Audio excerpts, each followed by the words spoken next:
दो दोस्त होते हैं जो कि बचपन से ही साथ में रहना, खेलना, कूदना उनकी आदत होती है और बहुत ही घनिष्ठ मित्र होते हैं दोनों। और बचपन से ही वो साथ में रहते थे, खेलते कूदते थे, साथ में उनका खाना-पीना ये सब सारी उनकी प्रक्रियाएँ रहती थी। और ये सिलसिला उनकी ज़िंदगी में चला करता है। और एक दिन वो दोनों जो सब्ज़ी का ठेला होता है वो लगाए होते हैं और उसी बीच एक महिला होती है जिसकी उम्र तकरीबन 30-32 साल के करीब होती है। वो उनके पास में सब्ज़ी लेने के लिए आती है और सब्ज़ी का जो मोल-भाव करती है तकरीबन 1 से डेढ़ मिनट तक उनसे बात करती है और कहती है कि जो सब्ज़ी का रेट है वो आप काफ़ी महँगा लगा रहे हैं भैया, कुछ इसका रेट सही आप लगा लीजिएगा। तो इसमें इसके बाद में उसमें जो एक मित्र होता है जिसका नाम गोपाल होता है, वो कहता है अपने दूसरे मित्र जिसका नाम सोनू सैनी होता है, उससे कहता है कि भैया ये जो महिला अभी सब्ज़ी लेने के लिए आई थी और जो रेट के मामले में बातचीत कर रही थी, ये हमको लग रहा है कि आपकी जो पत्नी थी, आपकी जो धर्मपत्नी थी बिल्कुल उनके ही जैसी है और भैया इसके बारे में हमको पता करना चाहिए। तो सोनू कहता है क्यों तरह-तरह की बातें कर रहे हो, बेवकूफ़ बना रहे हो। जिस महिला की मृत्यु 7 साल पहले हो चुकी हो, जिसकी मौत के इल्ज़ाम में मैंने 7 साल 18 महीने जेल में काटे हों, वो महिला कैसे वापस ज़िंदा हो सकती है? और ऐसी बात मनगढ़ंत कहानियाँ क्यों बताते हो? तो ये बात कहने के बाद में हालाँकि बात शांत हो जाती है, लेकिन गोपाल इस बात को गहराई के साथ में लेता है और बार-बार अपने उस दोस्त सोनू से कहता है, क्यों ना भैया इस बात के बारे में मालूम किया जाए, क्या ये जो महिला होती है जो सब्ज़ी लेने के लिए आई थी या ये महिला क्या वही है? लेकिन जब इस कहानी से, इस घटनाक्रम से पर्दा उठता है, तो एक नहीं बल्कि 2 प्रदेशों की में इस कहानी की, इस घटनाक्रम की गूंज सुनाई देती है और साथ में जो उत्तर प्रदेश की पुलिस होती है, उसकी ऐसी फजीहत होती है, ऐसी थू-थू होती है कि ये मैटर, ये घटनाक्रम काफ़ी वायरल हो जाता है और जो उत्तर प्रदेश के जो आला अफ़सर हैं, उन पे भी तरह-तरह के प्रश्न उठाए जाने लगे थे उस समय। तो मित्रों, आज की कहानी के माध्यम से दरअसल हम जानने का प्रयास करेंगे कि वो जो 2 मित्र होते हैं जिनका नाम सोनू सैनी और गोपाल सैनी होता है, दरअसल उनके साथ में ऐसी कौन-सी घटना घटित होती है। मित्रों नमस्कार, सत श्री अकाल, आदाब, राम राम। मैं मुकेश मिश्रा। मित्रों, मेरे इस न्यू एपिसोड में आप सभी लोगों का बहुत-बहुत हार्दिक स्वागत, अभिनंदन और आत्मीयता के तौर पे बहुत-बहुत प्यार और आपके स्वर्ग भविष्य की कामना। मित्रों, आज की जो सच्ची घटना है, ये सच्ची घटना राजस्थान एक प्रदेश है और राजस्थान प्रदेश का एक ज़िला पड़ता है दौसा। और दौसा जो ज़िला है उसी में एक बहुत ही प्राचीन हिंदू समाज का एक धार्मिक स्थल है जिसको मेहंदीपुर बालाजी के नाम से स्थान से जानते हैं। तो दरअसल मित्रों, ये कहानी वहीं की है। एक व्यक्ति होते हैं जिनका नाम सूरत प्रसाद गुप्ता होता है और उनकी पत्नी उर्मिला देवी होती हैं, साथ में उनकी जो लड़की होती है आरती, वो भी होती है। ये वहाँ पे जो मेहंदीपुर बालाजी है उसका दर्शन करते हैं। दर्शन करने के बाद में फिर ये तीनों लोग निकलते हैं। एक जगह पड़ती है समाधि वाली गली और समाधि वाली गली के पास में मुंबई वाला धर्मशाला एक जगह पड़ती है। वहीं पे एक फ़ोटोज़ की दुकान होती है जो कि धार्मिक फ़ोटो जिस दुकान पे बिकती हैं, तो उस दुकान पे ये सब लोग फ़ोटो ख़रीदने के लिए जाते हैं। इनकी जो लड़की होती है आरती, वो जिस दुकान पे फ़ोटो देख रही होती है, तो दरअसल जो लड़का इनको फ़ोटो दिखा रहा होता है तरह-तरह की, वो उस लड़की का नाम सोनू सैनी होता है। और फ़ोटो लेते-लेते, खरीदते-खरीदते कब सोनू और आरती की आँखें चार हो जाती हैं, कब इन दोनों लोगों में प्यार हो जाता है, ये एक दूसरे को पता ही नहीं चलता है। और धीरे-धीरे ये जो आरती होती है, सोनू सैनी का जो कॉन्टैक्ट नंबर होता है वो ले लेती है। नंबर लेने के बाद में फिर ये वापस चले आते हैं और उसके बाद में ये जो लड़की होती है इससे बातचीत करती रहती है और बातचीत करते-करते ये सिलसिला जो होता है इतना आगे बढ़ जाता है। एक दिन 5 सितंबर 2015 को ये जो लड़की आरती होती है घर से अचानक गायब हो जाती है और गायब हो जाने के बाद में ठीक सोनू जो सैनी होता है उसके यहाँ पहुँच जाती है। पहुँचने के बाद में 3 दिन तक उस लड़की के साथ में रहती है और फिर 8 सितंबर 2015 को ये अपने पिता को फ़ोन करती है जो कि सूरज प्रसाद गुप्ता होते हैं। उनको बताती है कि दरअसल पिताजी, मैंने अपनी मर्ज़ी से शादी कर ली है, जो कि ये बांदी कोई जो कोर्ट पड़ता है राजस्थान का, वहाँ पे हमने अपनी मर्ज़ी से शादी कर ली है और मैं बहुत सुखमय जीवन के साथ में रहने लगी हूँ। और महज ये जो आरती होती है सोनू के यहाँ 8 दिन तक ही रुकती है और उसके बाद में ये वाक़या होता है 18 सितंबर 2015 का। ये जो आरती नाम की लड़की होती है ये सोनू को छोड़ के अचानक उनके घर से गायब हो जाती है और जब ये गायब हो जाती है तो जो सोनू सैनी होता है अपने ससुर जो सूरज प्रसाद गुप्ता होते हैं उनको फ़ोन करके सूचना देता है क्या आरती आपके पास तो नहीं आई है, और दरअसल वो घर से निकल गई हैं और मैंने काफ़ी उनको ढूंढने का प्रयास भी किया लेकिन उनके बारे में कोई भी सुराग नहीं मिल रहा है। जब ऐसी बात सोनू सैनी बताता है अपने ससुर सूरज प्रसाद गुप्ता से, तो सूरज प्रसाद गुप्ता जो होते हैं अपनी पत्नी उर्मिला देवी से बात विमर्श करते हैं और उसके बाद में ये जो जहाँ पे रहते हैं ये मथुरा एक ज़िला पड़ता है उत्तर प्रदेश का, उसकी एक वृंदावन कॉलोनी है, वहाँ का जो पुलिस स्टेशन वहाँ पे जाते हैं और अपनी लड़की जो आरती होती है उसकी गुमशुदगी की रिपोर्ट दर्ज कराते हैं। और दर्ज कराने के बाद में ये घटनाक्रम जो है इसको तकरीबन 6 महीने बीत जाते हैं। लेकिन एक दिन सूरज प्रसाद गुप्ता जो होते हैं वो पेपर पढ़ रहे होते हैं और पेपर में एक अचानक एक कटिंग छपी होती है, इसमें लिखा होता है 32 साल की लड़की है जिसकी डेड बॉडी पड़ोस में मिली है। तो इनको जाहिर होता है कि शायद वो हमारी ही लड़की है, तो उसकी तलाश में सीधे वृंदावन जो पुलिस स्टेशन होता है मथुरा का वहाँ पहुँच जाते हैं। पहुँचने के बाद में जो वहाँ पे SHO होते हैं, जो पुलिस की टीम होती है, वो काफ़ी देर से इंतज़ार कर रही होती है। जो लावारिस डेड बॉडी होती है उसका कोई भी वारिस वहाँ अभी तक नहीं पहुँचा है। लेकिन जब सूरज प्रसाद गुप्ता पहुँचते हैं तो उसको देख के जो पुलिस की टीम होती है SHO होते हैं वो राहत की सांस लेते हैं और सूरज प्रसाद गुप्ता देखने के बाद में कह देते हैं कि जाहिर सी ये बात है कि ये हमारी ही लड़की है। और इसके बाद में जब वो पुलिस की टीम को बताते हैं और उस लड़की के बारे में बताते हैं कि ये किसको ब्याही थी, कब इसकी शादी हुई थी, तो वो बताते हैं कि दरअसल 2015 में ये लड़की जो हमारी है इसने अपनी मर्ज़ी से सोनू सैनी नाम का एक लड़का होता है उसके साथ में शादी कर लेती है। तो इसके बाद में जो मथुरा का वृंदावन जो पुलिस स्टेशन होता है उसकी जो पुलिस टीम होती है विद SHO सीधे जो दौसा ज़िला राजस्थान में पड़ता है उसका जो पुलिस स्टेशन होता है मेहंदीपुर बालाजी वहाँ पे जाती है। और जो ये लड़के होते हैं दोनों, एक का नाम सोनू सैनी होता है दूसरे का नाम गोपाल सैनी होता है, इनको अरेस्ट करती है और अरेस्ट करने के बाद में इनसे पूछताछ करती है। लेकिन पूछताछ करने के बाद में दरअसल कुछ भी उन पुलिस की टीम को बताते नहीं है और जाहिर सी बात है जब उन्होंने अपराध किया ही नहीं था तो बताते क्या। लेकिन पुलिस उनको एक कमरे में बंद कर देती है दोनों लड़कों को और पहले इनके नाखून निकाल लेती है। तो नाखून निकालने के बाद भी बहुत तड़पते हैं, चीखते हैं, चिल्लाते हैं और पुलिस का जो एक सिस्टम होता है 3rd डिग्री यूज करने की प्रक्रिया वो यूज करते हैं और उसके बाद में शायद इनको कहते हैं कि तुमने सच्चाई नहीं बताई तो तुम्हारा इनकाउंटर कर देंगे। तो इनकाउंटर के डर से जो सोनू सैनी होता है वो इस अपराध को, जबकि उन दोनों बच्चों ने नहीं किया होता है, लेकिन फिर भी शायद उनका इनकाउंटर न कर दिया जाए इसके डर की वजह से वो इस अपराध को स्वीकार कर लेते हैं। स्वीकार करने के बाद में इनको जेल भेज दिया जाता है और जेल भेजने के बाद में फिर इनकी जो जमानत का प्रोसीजर है वो चलता रहता है। और 9 महीने बाद में जो गोपाल सैनी होता है उसका तो इलाहाबाद हाई कोर्ट जो होती है वहाँ से इसको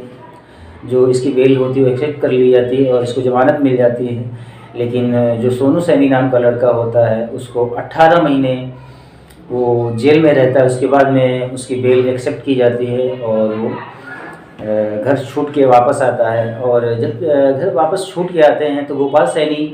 जो होता है ये 5 भाई और 5 बहन होते हैं और इसका जो नंबर होता है ये दूसरे नंबर का ये भाई होता है अपने भाई बहनों में। लेकिन जब ये वापस लौट के आते हैं तब तक घर की सारी परिस्थितियाँ बदल चुकी होती हैं और इनके जितने भाई भी होते हैं उनकी शादी भी हो चुकी होती हैं। लेकिन जेल जाने के पहले जब ये जेल जाते हैं तो उसके ठीक 8 दिन बाद जो गोपाल होता है इसकी शादी भी फाइनल थी, शादी की डेट भी फाइनल थी, इसकी शादी होने वाली थी। लेकिन परिस्थितियों को शायद कुछ और ही मंजूर था। लेकिन जब ये वापस आता है सारी घर की परिस्थितियाँ जो हैं वो बदल चुकी थी। अब नाते रिश्तेदार जो इसके थे या इसके निकट संबंधी जो थे वो भी इससे मुँह मोड़ने लगे और शायद इससे इसी तरह से बात भी नहीं करते थे, इसके परिवार के सदस्यों से भी बात नहीं करते थे। लेकिन एक तरफ वो जो सोनू सैनी को ले लिया जाए तो सोनू 4 भाई थे, 1 बहन थी और ये सबसे छोटा था। ये हालांकि 18 महीने बाद में जब छूट के आता है तो इसके जितने भी भाई बहन थे उनकी शादी हो चुकी होती है। और जब ये आता है छूट के तो उसके बाद में फिर ये दोनों दोस्त जो होते हैं सोनू सैनी और ये गोपाल, ये आपस में बैठ के विचार विमर्श करते हैं और जहाँ जाते हैं वहाँ इनको काम भी नहीं मिलता है। काम तो इनका पहले से ही सब ठप हो चुका था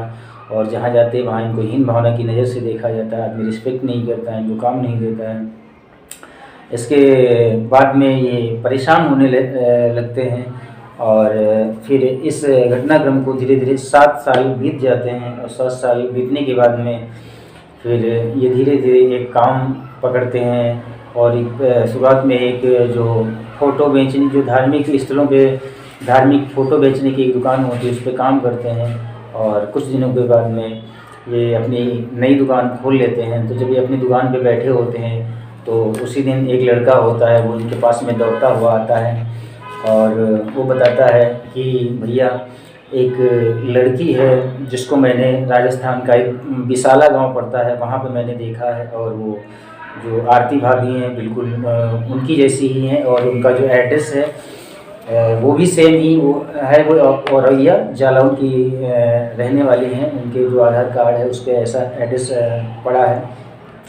दरअसल इसके जो माता पिता होते हैं, लड़की जो आरती होती है इसके माता पिता जो सूरत प्रसाद गुप्ता और इसकी माँ जो उर्मिला देवी होती हैं, ये मूलतः उत्तर प्रदेश का औरई जालौन एक ज़िला पड़ता है वहाँ के रहने वाले होते हैं और ये कुछ दिनों के लिए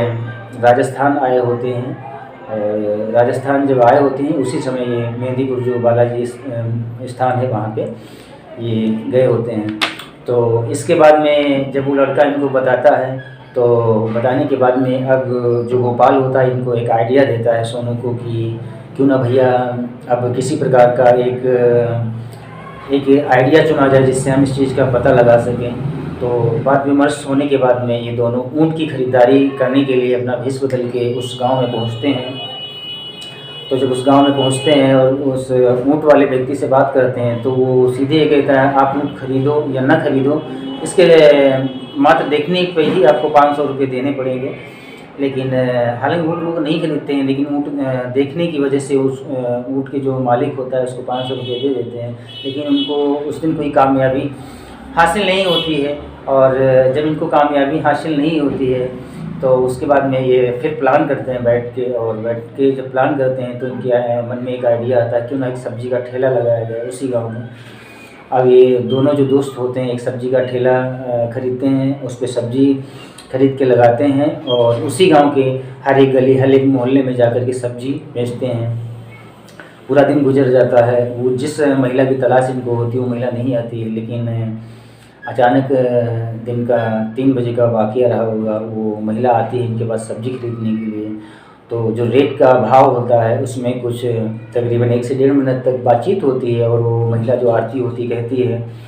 कि भैया आप लोग जो सब्ज़ी का रेट है कुछ महंगा लगा रहे हैं, कुछ सही लगा लीजिएगा। तो खैर ये सब होने के बाद में वो सब्ज़ी दे देते हैं उस महिला को और उसके बारे में उसका जो नाक नक्शा होता है वो सब जांच परख लेते हैं। और गोपाल भी कहता है कि भैया ये तो वही आरती हैं जिनके कत्ल की एवज में आप 7 साल पहले जेल गए थे। तो जब जो सोनू सैनी होता है इस चीज़ को देखता है तो उसके पैरों की तले की ज़मीन खिसक जाती है। और उसके बाद में ये ठेला अपना शाम को वहीं बिसाला जो गांव होता है वहाँ पे एक व्यक्ति होता है उसके यहाँ खड़ा कर देते हैं। सीधे वहाँ से वापस आते हैं दौसा जिला का जो पुलिस स्टेशन मेहंदीपुर बालाजी है और वहाँ के जो SHO होते हैं अजीत भट्टसरा जी, उनको सारी बात बताते हैं। और बात बताने के बाद में वो हंसने लगते हैं, कहते हैं क्यों मजाक बना रहे हो और ऐसी बातें कर रहे हो जैसे छोटे बच्चे बात करते हैं। तो बहुत परेशान होते हैं सोनू सैनी और गोपाल सैनी। लेकिन उसके बाद में जो SHO होते हैं अजीत भट्टसरा वो कहते हैं कि तुम्हारे कहने से ऐसी बातें नहीं होती हैं, किसी भी अपराध किसी भी गिल्ट को साबित करने के लिए प्रूफ की आवश्यकता होती है। तो फिर ये वापस निराश होकर चले जाते हैं, एक जगह पे बैठते हैं। बैठने के बाद में फिर विचार विमर्श करते हैं, तो इनके मन में एक आइडिया आता है। वो आइडिया दरअसल ये होता है कि ये वहाँ पे ई मित्र गवर्नमेंट की तरफ से बन के जाते हैं, कोट पैंट पहन के और टाई वगैरह लगा के, बैग वगैरह डाले होते हैं, इनके हाथ में डायरी होती है और सीधे उस घर के पास में पहुँच जाते हैं, विशाला गाँव में, जहाँ जिस घर में इनकी जो पत्नी होती है आरती रह रही होती है, और उसके जो मुखिया होते हैं उनके ससुर उनको बुलाते हैं और उनको एक योजना के बारे में बताते हैं कि दरअसल हम जो राजस्थान गवर्नमेंट है उसका एक शौचालय का जो स्वच्छ भारत जो मिशन है उसकी तरफ से हम आए हैं और आपको शौचालय बनाने के लिए तकरीबन 2 लाख रुपए दिए जाएंगे। उसके लिए एक लकी ड्रा निकाला जाएगा और उसके माध्यम से 2 लाख रुपए आपको दिए जाएंगे। तो जो ससुर होते हैं उस आरती को हंसने लगते हैं कि कहते हैं कि दरअसल इतना पैसा तो गवर्नमेंट देती ही नहीं है शौचालय बनाने के लिए, क्यों हमारा मजाक बना रहे हो या हमें बेवकूफ़ बना रहे हो। तो वो दरअसल बताते हैं कि जो लकी ड्रा निकालेंगे तो उसके माध्यम से आपको 2 लाख रुपए दिया जाएगा। तो वो ससुर पूछता है कि इसके एवज में हमको क्या करना होगा। तो वो सोनू और गोपाल बताते हैं कि आपके परिवार में कितने सदस्य हैं, उनके जो आईडी प्रूफ हैं, चाहे वो राशन कार्ड हो, चाहे आधार कार्ड हो या पैन कार्ड हो, वो सारे डॉक्यूमेंट चाहिए। और आपके परिवार में कितने लोग 1 महीने के अंदर आए गए हैं, उनके जितने भी डॉक्यूमेंट्स होते हैं, चाहे आधार कार्ड हो या पैन कार्ड हो या राशन कार्ड हो, उनका प्रूफ हमको चाहिए है। और उसके अगले दिन ये लकी ड्रा जो होगा इसको ओपन किया जाएगा और ओपन करने के बाद में आपका नाम निकलेगा। उसके अकॉर्डिंग आपको 2 लाख रुपए की जो रकम है गवर्नमेंट की तरफ से वो आपको मुहैया कराई जाएगी। वो इस पे एग्री हो जाता है और ये जो एक रणनीति और एक चक्रव्यूह बना रहे होते हैं गोपाल सैनी और गोपाल सैनी, उसमें वो जो बुजुर्ग ससुर होता है उसका फंस जाता है। और फंसने के बाद में जितने भी आइडेंटिटी प्रूफ होते हैं पूरे परिवार के सदस्यों के और 1 महीने के अंदर आने जाने वाले जितने भी व्यक्ति होते हैं उनके घर में सबके आइडेंटिटी जो प्रूफ होते हैं वो लेके सीधे जो मेहंदीपुर बालाजी पुलिस स्टेशन है वहाँ के जो SHO होते हैं अजीत भट्टसरा जी, उनके पास जाते हैं और उनको दे देते हैं। देने के बाद में फिर वो इस विषय इस घटनाक्रम पर गंभीरता से विचार करते हैं। विचार करने के बाद में जो उत्तर प्रदेश का मथुरा जिला पड़ता है, वहाँ की जो कोतवाली वृंदावन है, वहाँ की जो STF होती है उससे संपर्क करते हैं और संपर्क करने के बाद में कहते हैं कि 2015 में जो आपके यहाँ एक घटनाक्रम घटित हुआ था जिसमें एक 32 साल की महिला थी जिसका नाम आरती था, उसका मर्डर हुआ था। हालांकि उस मर्डर की तहकीकात के करने के अनुसार हालांकि उस केस में कौन अपराधी था उन लोगों को भी आपने पनिशमेंट के तौर पे जो सज़ा हुई थी तो केस भी आप लोगों ने खोल लिया था, लेकिन दरअसल वो महिला मृत नहीं है, वो जिंदा है। और जिन 2 अपराधियों को आपके द्वारा सज़ा दी गई थी और वो जेल में रहे हैं वो हमारे पास में हैं। तो इसके बाद में जो मथुरा जिला की जो STF की टीम होती है, वृंदावन पुलिस स्टेशन की SHO और वहाँ की भी एक पुलिस की टीम है, दलबल के साथ में सीधे मेहंदीपुर बालाजी जो पुलिस स्टेशन होता है वहाँ पहुँचते हैं और जो वहाँ के SHO होते हैं अजीत भट्टसरा, उनको साथ में लेकर के सीधे जो उरई ये गांव विशाला पड़ता है राजस्थान का, वहाँ पर पहुँचते हैं। और पहुँचने के बाद में जब उस महिला जो आरती होती है उसको अरेस्ट करते हैं। अरेस्ट करने के बाद में उससे पूछते हैं, तो पूछने के बाद में वो पुलिस की टीम को बताती है कि दरअसल जब फ़ोटो ख़रीदने के दौरान हमारी मुलाकात सोनू से होती है और आंखों ही आंखों में प्यार हो जाता है दोनों में, फिर हम शादी कर लेते हैं। लेकिन शादी करने के बाद में जब हम घर जाते हैं तो वहाँ पे देखते हैं कि दरअसल सोनू की जो आर्थिक स्थिति होती है सही नहीं होती है और आए दिन ये जो आरती होती है ये 20,000, 30,000, 40,000 ऐसे रुपयों की डिमांड करती थी सोनू सैनी से। वो शायद देने में असमर्थ था और ये महज 3 दिन ही उस घर में रुकती है। और उसके बाद में रात को ये 18 सितंबर 2015 का वाक़या होता है। ये उस घर से बिना बताए छोड़ के वहाँ से चली आती है और आने के बाद में तकरीबन 8 या 10 दिन के अंदर ये दूसरी शादी कर लेती है और शादी करने के बाद में उसी व्यक्ति के साथ में रहने लगती है। वहाँ पे जिस चीज़ इसकी आकांक्षा होती है, पारिवारिक सुख सुविधाएँ, वो शायद इसको मुहैया हो रही थी और इसकी जो पैसों की मांग होती थी वो भी शायद मुहैया हो रही थी, तो इस वजह से उस व्यक्ति के साथ में सक्सेसफुल रह रही होती है। हालांकि जब ये सोनू सैनी को छोड़ के जाती है तो अपने पिता को फ़ोन करती है, और जब दूसरी शादी करती है तो दूसरी शादी की भी जानकारी इसके पिता जो सूर्य प्रसाद गुप्ता होते हैं उनको जानकारी इस बात की होती है, लेकिन फिर भी वो जो लड़के होते हैं सोनू सैनी और गोपाल सैनी उनको सज़ा दिलाने के लिए, उनको फंसाने के लिए सूरज प्रसाद गुप्ता वहाँ पे जाते हैं और रिपोर्ट लिखवाते हैं, जिसके अनुसार उनको अरेस्ट किया जाता है, जेल भेज दिया जाता है। लेकिन जब पत्रकारों की टीम एक बार सोनू से पूछ रही होती है कि आपने जब ये अपराध किया नहीं था तो आपने स्वीकार क्यों किया, तो वो बताता है कि दरअसल जब पुलिस की टीम ने हमारे नाखून निकाल लिए थे और इनकाउंटर करने की बात कर रही थी तो हम इतना डर गए थे कि शायद हमारा इनकाउंटर ना कर दिया जाए, तो न चाहते हुए भी हमने इस अपराध को स्वीकार किया, लेकिन शायद इसमें हमारी कहीं पर से कोई गलती नहीं थी। और मित्रों, इस कहानी से अगर जो देखा जाए तो गोपाल और जो सोनू होते हैं इन्होंने दृढ़ संकल्पित होकर अपने लक्ष्य को, अपने अपराधी वो नहीं है इस बात को साबित करने के लिए जितनी दूरदर्शिता का परिचय दिया वो काबिल तारीफ़ था। और हर एक व्यक्ति को किसी भी लक्ष्य को गेटअप करने के लिए अगर जो दृढ़ संकल्पित है तो शायद वो लक्ष्य उससे दूर नहीं, और इस कहानी के माध्यम से शायद सीख मिलती है। अगर जो हम किसी भी एम को प्राप्त करना चाहें तो अपने में दृढ़ संकल्पित हैं और कटिबद्ध हैं उस लक्ष्य को प्राप्त करने के लिए, तो शायद वो हमसे दूर नहीं। मित्रों, इस घटनाक्रम और इस वाक़या को आप सभी लोगों को सुनाने का मेरा इरादा कतई नहीं है आपको पीड़ा हो, आपको कष्ट हो, आपका दिल दुखे और आपको कष्ट पहुँचे। इस घटनाक्रम, इस वाक़या को आप सभी लोगों को सुनाने का मेरा मेन इरादा, मेरा मेन मकसद ये है कि आप लोग सजग रहें और दूरदर्शी बने और मैच्योर बने, परिपक्व बने। और मित्रों, आशा करते हैं कि आप सब लोग अच्छे होंगे, अपना ध्यान रखिए। मित्रों, इस एपिसोड में इतना ही, मिलते हैं नेक्स्ट एपिसोड में, इससे ज़्यादा नहीं यूनिक बताने का प्रयास करेंगे। तब तक के लिए आप सभी लोगों को बहुत बहुत हार्दिक शुभकामनाएं, ढेर सारा प्यार, आपके सोनी मनीष की कामना। मित्रों, जय हिंद, जय भारत।